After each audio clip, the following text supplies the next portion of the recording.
G'day, it's Clyde Roxy here. I started making headway towards having a home lab, and this is precisely what AES is about. AES is not hobby electronics. I'm all about analysing circuits and having a proper setup, and be able to set up circuits and continually test them and analyse them, put them up on the crow. Find the waveforms I'm getting out of these LEDs when you've got a pulse going through them. In this particular circuit, I've wired up two identical OR gates, and I thought if I reverse the polarities I'll get an on-off sort of a output, but I didn't get the output that I expected. I wasn't able to buy this type of switch, which is a selector switch off a TV. And I'm finding it difficult to buy those sorts of switches, so I've done it with two inline switches, but what I've got to do is I've got to have one for negative and one for positive. I've wired two what I believe are OR gates, but when I reversed it, it was turning both on and both off. So one was a 0 and a 1, and one was a 1 and a 0, and it's still having the same result. So I put it onto the positive terminal and I got this. 2 on, 1 on, 2 on, 1 on. Now that's interesting. I've got a VCC here now that tells me roughly what my input voltage is. I've now got two gates working at the same time, and what I eventually want to do is get it connected up with the function generator here. I make it oscillate between the two running through the two gates. This is bloody complicated, this stuff. When I was wiring this up, I got really confused with it, especially when I start wiring switches up. It gets very complicated. I separated the two circuits and I still had trouble with this, and this is just two gates. As you can see, it's a maze of wiring.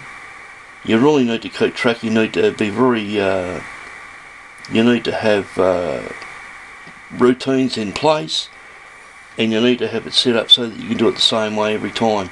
You can't be chopping and changing the way you do things when you do this sort of stuff. Just checking to see if we're still recording here. So I'm going to turn the light on for a second, put a bit of light on the subject. So this is how I build the circuits now, so I can see what I'm doing.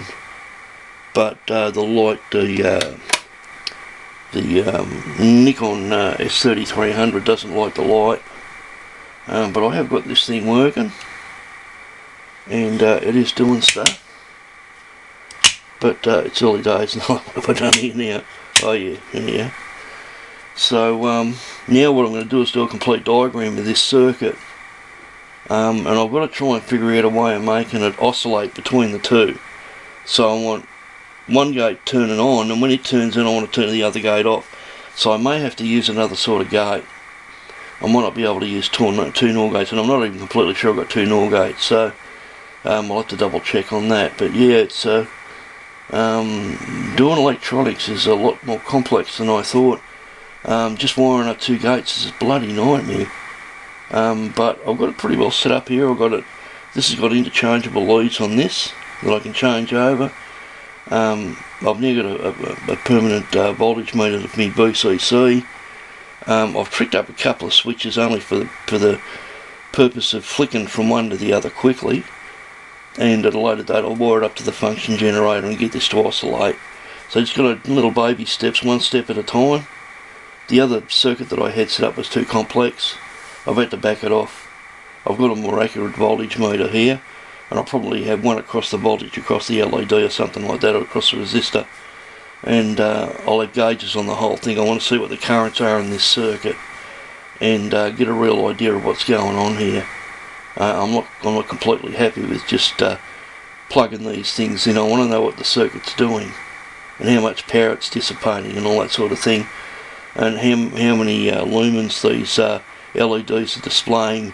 Apparently greens and whites and that have different voltage levels or different resistor values you've got to use on them. They have different brightness levels, so I've got a lumen meter now. I'll be able to measure that.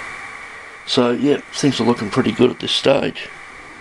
Clive Rocksinger signing off.